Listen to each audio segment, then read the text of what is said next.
Que nos gusta dar buenas noticias y más si es de un colaborador habitual de nuestro programa, porque ya, bueno, pues nuestro amigo Félix Torán le tenemos un cariño enorme. Les recordamos que, bueno, pues que es el experto en desarrollo personal, en liderazgo, en gestión de tiempo, espiritualidad, meditación y escritor. Este es su libro número 20, ¿no es así, Félix? Bienvenido. Hola, ¿qué tal, Elisa? Un abrazo. Sí, pues efectivamente, 20º libro, que como decíamos la última vez en el último programa, se dice pronto, ¿verdad? Bueno, la verdad que sí, bueno, 20 libros, casi nada. Eres luz, se llama este, a mí me encanta el título. Meditaciones reveladoras para el despertar espiritual. Bueno, madre mía, ¿no? No sé, un libro que va a ayudar mucho en el despertar. ¿Cómo lo ves? Yo lo he escrito con ese propósito. Bueno, mis libros en el fondo buscan eso, ¿no? Cumplir la misión de despertar conciencias, y creo que este Eres Luz aporta, además de todo lo ya escrito, aporta pues un paso más, y no es que haya que leer los libros anteriores para poder disfrutar de este y sacarle partido, en absoluto. Ya sabes, mis libros son complementarios unos con otros, pero este tiene pues una luz, si me permite la redundancia, especial. Es casi una meditación de por sí. Leer cada uno de los capítulos va a llegar a cada lector a llevar su pensamiento más allá de lo habitual, a tener sus propias revelaciones y a llegar a sus propias conclusiones. Porque eso sí, yo siempre insisto, mis libros no son dogmáticos, son reveladores, pero no le dicen al lector lo que tiene que creer o pensar. Yo doy explicaciones, doy enseñanzas, muestro un camino, doy consejos y herramientas, ayudo al lector a dar sus pasos, pero luego es el lector quien construye su propio camino y quien llega a su propia forma, ¿no?, de explicar y comprender las verdades espirituales más elevadas, porque no hay ninguna forma de transmitirlas con palabras o razonamientos que las cubra por completo, ¿no? Eso hay que llegar por la experiencia directa de cada uno. Claro, y yo supongo que tú también se ha escrito desde tu experiencia, desde tu despertar espiritual, y poder así plasmar todas esas vivencias de forma sutil, entiendo, no contándolo en primera persona. Por ejemplo, pregunta clave, Félix, ¿se ha escrito, pues no sé, en estado meditativo, no? ¿O ha sido todo muy conscientemente? Pues la verdad es que hay un poco de todo, porque en el libro, de hecho, hay un apartado donde explico precisamente la forma en la que ha sido escrito, ¿no? Y como ha ocurrido en libros anteriores, y especialmente en este, no ha sido el resultado de simplemente de 2 años, o más de 2 años, que han sido de esfuerzos intelectuales. Eso no habría dado el resultado que ha dado, ¿no? El libro sería una cosa bien distinta, sería una especie de tratado o algo así. Este libro realmente ha salido de cientos de horas de meditación, de revelaciones, de someter de nuevo esas revelaciones a la meditación, de momentos contemplativos, etcétera. Y luego sí, por supuesto, hay que ponerle lo que uno sabe, lo que uno piensa, su filosofía, el proceso intelectual, etcétera, para llevar eso a una forma de libro y tratar de explicarlo con la mayor claridad posible. Ya sabes que a mí lo que me gusta sobre todo es intentar transmitir conceptos que no son siempre accesibles ni fáciles de comprender, pero intentar hacerlo lo más accesibles posible, ¿no?, con la mayor claridad. Quizá por mi mentalidad de ingeniero puede ser. Y hablo en el libro, además, sobre la hoja en blanco, ¿no?, porque se suele temer a enfrentarte a una hoja en blanco a la hora de escribir, ¿verdad? Pero aquí lo explico, digo, en realidad es lo mejor que hay, ¿no? Porque una hoja en blanco tiene un potencial infinito. Una hoja que ya está llena ya no puedes poner más, ya está limitada, tiene límites, está restringida, pero sin embargo una hoja en blanco es un potencial infinito, ahí puede caber cualquier cosa, ¿no? Ahí puedes abrir eso a montones de revelaciones, a montones de cosas. Esa es la actitud con la que yo escribo mis libros. Y después, claro, luego tienes que usar la razón, ¿no?, para todo eso que has traído, que has canalizado, llámalo como quieras, todo lo que la intuición te ofrece en forma de símbolos, hay que usar la razón para organizarlo, para clasificarlo, para ponerlo en orden, para darle límites. Pero luego ya la sabiduría, por supuesto, hay que entender que procede de la supraconsciencia y es necesaria una actitud contemplativa para poder acceder a ella. Así que un poco ha sido esta la forma de plantearlo. Uh-huh. Y también yo creo que tú eres mucho sí, hablas de planos superiores, pero eres muy terrenal y lo has demostrado en esos espacios que tienes con nosotros y hemos en muchas ocasiones tratado. Pero también tratas esa parte de hacer entender al lector que hay que huir de la materia para poder conectar con planos superiores, ¿o cómo lo enfocas? Pues ese es un muy buen punto, porque el libro precisamente arranca ya con su primer capítulo hablando sobre la materia. O sea, ¿tengo que huir de la materia o no? Y el libro nos enseña precisamente que, bueno, que la materia no es que sea mala ni es que sea buena, está ahí. Y si está ahí tiene que ser por alguna razón. O sea, es la escuela de la vida, ¿no?, en la que nuestra dimensión espiritual tiene que desarrollarse hasta poder perfeccionarse, compensando esa deuda de destino o karma, ¿no?, que podemos llamar así. Somos seres espirituales con una dimensión, una envoltura física, y esa parte física es la que nos ata a la materia. Estamos en contacto con el suelo, vamos a decir, con los pies en el suelo, y eso tiene que ser así por algo, ¿no? Y bueno, es en la interacción con la materia donde el alma se enfrenta a las pruebas que permiten perfeccionarse, avanzar en el sendero de retorno a la unidad. Y bueno, hay quienes han postulado incluso que el pecado está en la materia, ¿no? Pero ¿es realmente así? Yo lo cuestiono y doy muchos argumentos en el libro.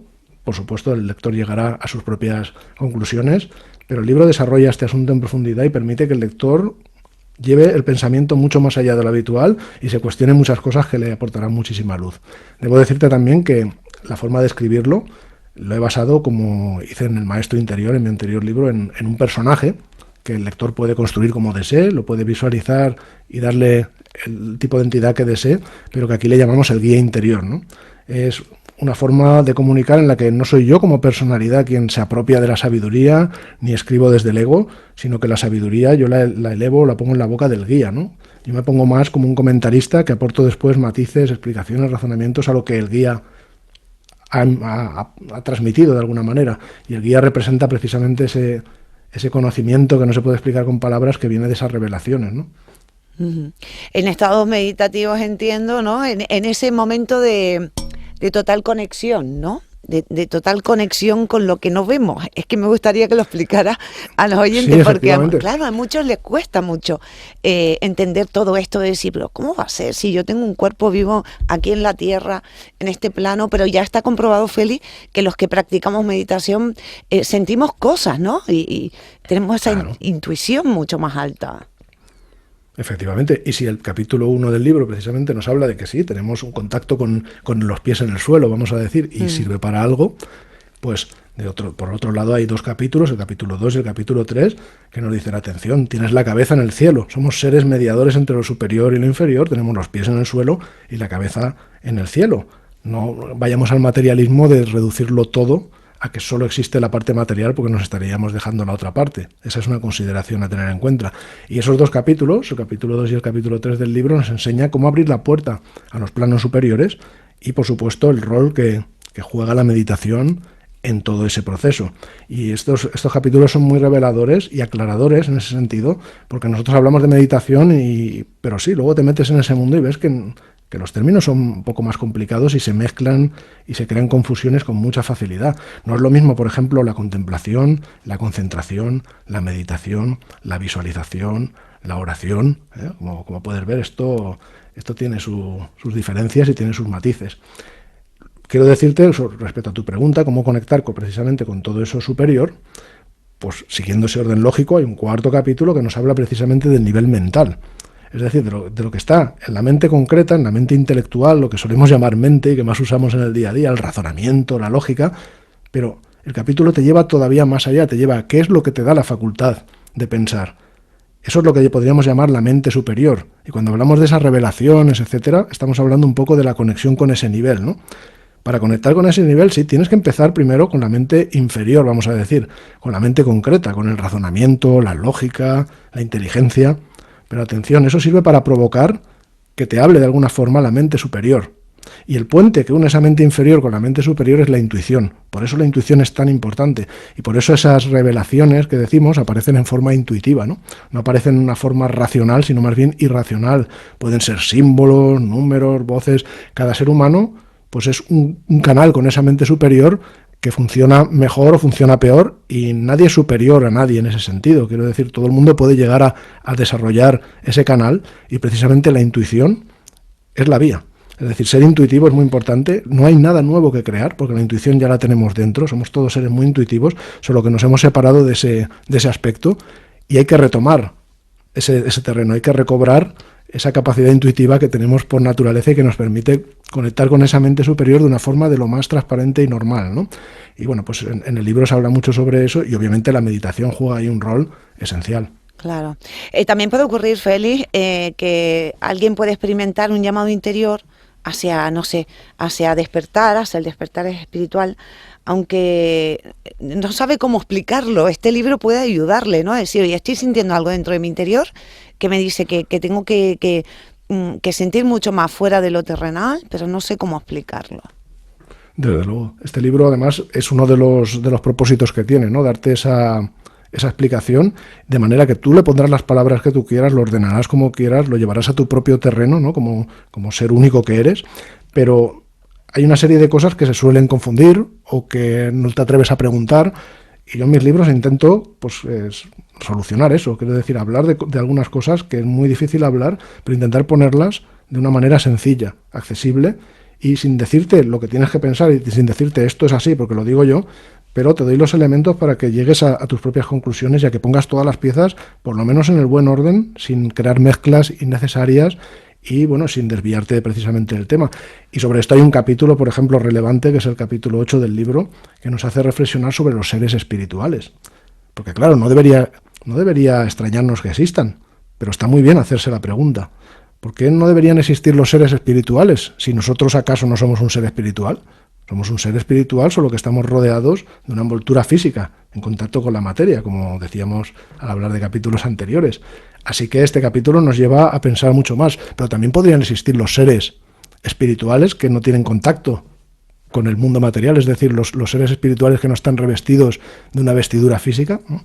Pues una cuestión que vale la pena hacerse, y este capítulo te va a guiar a través de esa reflexión y de la meditación hasta terrenos que a lo mejor no puedes ni imaginar, ¿no? de partida. Bueno, pues Feli, me parece súper interesante todo lo que nos estás contando de este contenido de tu nuevo libro que se llama Eres Luz. Ya hemos dicho que a lo largo de estos 20 libros ya, ha ido avanzando la forma de exponer sus ideas, feliz de ayudar a otros, en este caso este último, en el despertar espiritual, que sabemos, Feli, que bueno, que es poco a poco, ¿no? Que esto es un trabajo continuo, y yo creo que tu libro les va a ayudar muchísimo a conseguirlo, ¿no? De hecho, bueno, hay un capítulo que dedico precisamente al despertar espiritual, que es un capítulo de tipo eliminador de egos espirituales, que llamo yo en plan broma, ¿no? Porque muchas veces nos identificamos con el ego incluso para la espiritualidad y pensamos que por interesarnos en estos temas, pues somos gente superior, tenemos poderes. Hay personas así. Yeah. A mí me llama la atención, pero he encontrado muchas, ¿no? Y bueno, esa fantasía procede del ego, obviamente, y a mí me gusta poner las piezas en su sitio, ¿no? Y una de esas fantasías es pensar que de la noche a la mañana nos hemos convertido en seres iluminados, ¿no?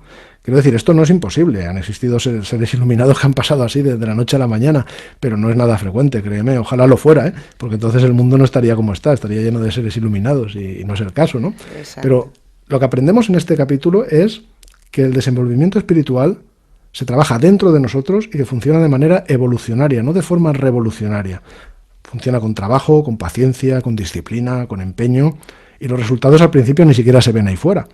Pero luego va pasando ese tiempo y tú vas confiando en que ese trabajo va a dar lugar a algo, y al final un día de repente aparecen los frutos ahí fuera, como si vinieran de la nada, como si fuera un relámpago, ¿no? De forma revolucionaria.